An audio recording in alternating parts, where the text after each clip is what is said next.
talking about cardiomyopathies today. This is a pretty dense subject, but we're going to try to break it down so that you can understand the basic patho, why you have the symptoms you have, and why you treat them the way you do. So this will just be a one-slide show.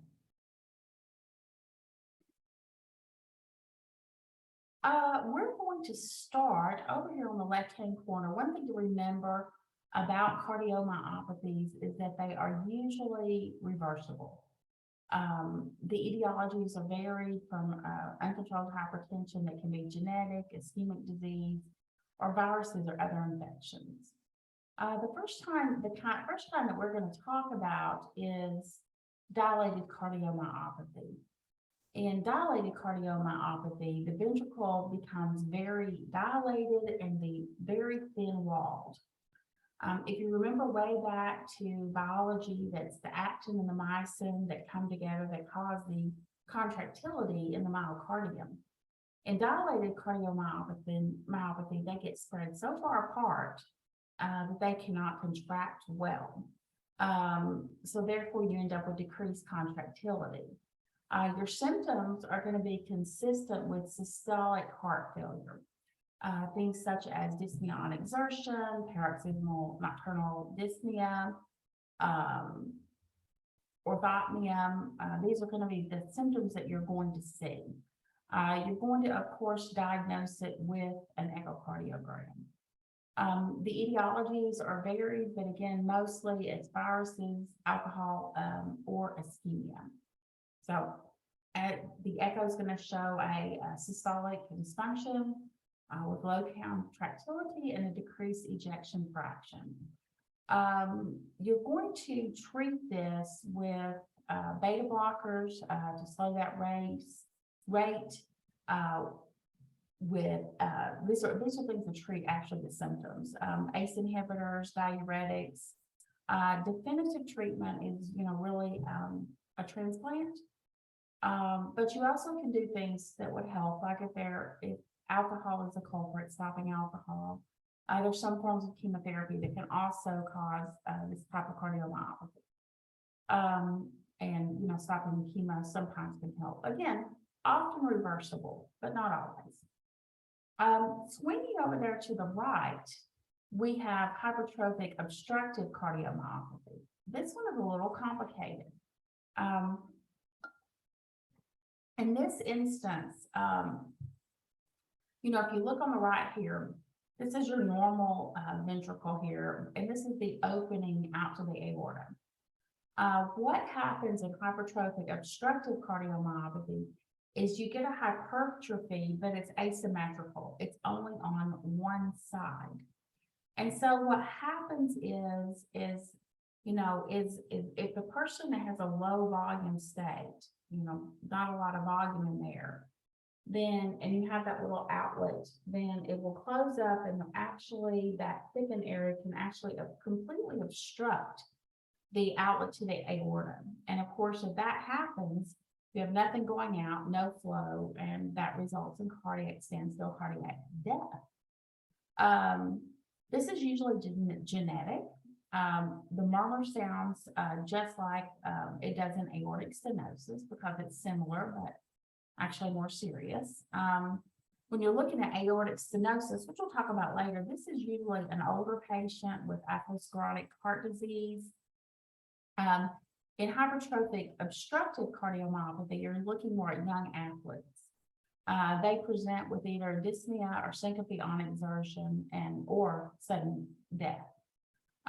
You really want to ask family history. If there's a family history of sudden death, that is a big clue. You're going to diagnose this, of course, with an echo, which is going to show this asymmetric hypertrophy. When you look at the treatment there, avoiding dehydration, well, the reason for that is, again, if you don't have a lot of volume, and here's your opening right here to your aorta, and not a lot of volume, then you're much more likely to obstruct that opening. However, if you have not a lot of volume, nice big volume, you won't be as likely to obstruct that outlet. So keeping them well hydrated is very important. But that doesn't mean just, fluids. It also means not not putting them in a hyperkinetic state where they're exercising and pumping a lot out. That's going to cause the same issue. So these individuals cannot exercise, unfortunately. And your goal here with their treatment is to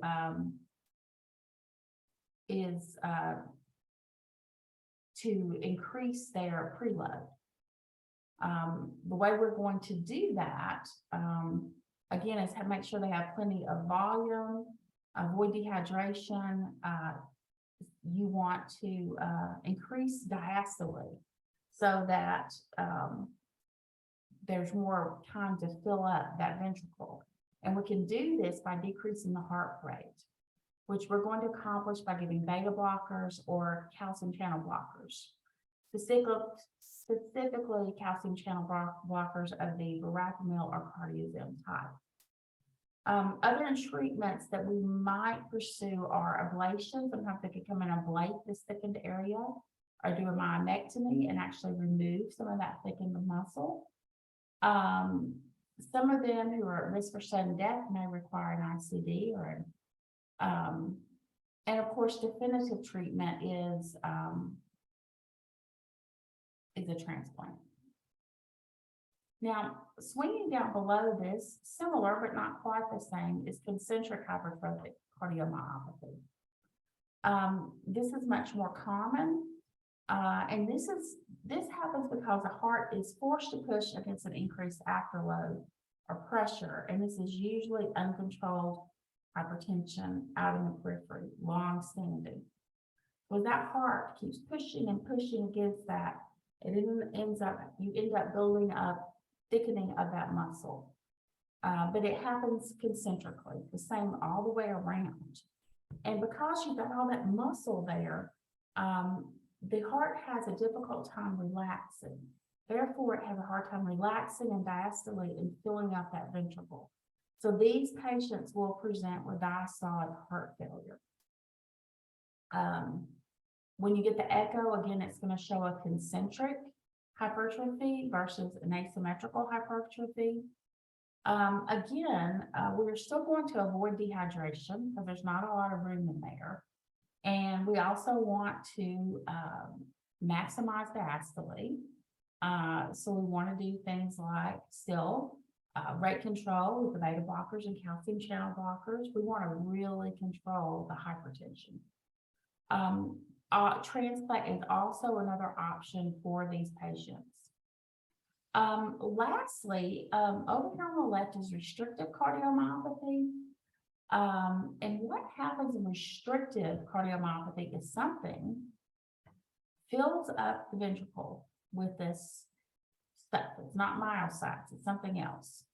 And so there's no room, as you see this thickening here, and it's not with muscle like you would see over here in hypertrophic cardiomyopathy, it's with something else. All this thickening, however, of that wall makes it very difficult again to relax. And these individuals will also present with diastolic dysfunction because they cannot relax. So the etiologies, you can really look at some clues in the way the patient presents to look at the etiologies. So what is that stuff that's filling up in the cardiac muscle there causing this problem? Three of the common etiologies, one is amyloid disease, and a clue is that they may present with peripheral neuropathy as well. Sarcoid is another clue, which they'll present with respiratory disease. And hemochromatosis is another one where they'll present with, it's a liver disease, with cirrhosis. And these are all causes of a buildup of something else there in that myocardium causing this hypertrophy, but it's not with muscle. Of course, our treatment is going to be, again, rate control. They may require some gentle diuresis, but not a lot. We want to treat the underlying disease, and transplant is an option as well. This type of cardiomyopathy does have a high morbidity and mortality because of the underlying causes, much more difficult to treat. All right, well, I hope that that made a lot of sense to you guys, and let me stop, and good luck with that information.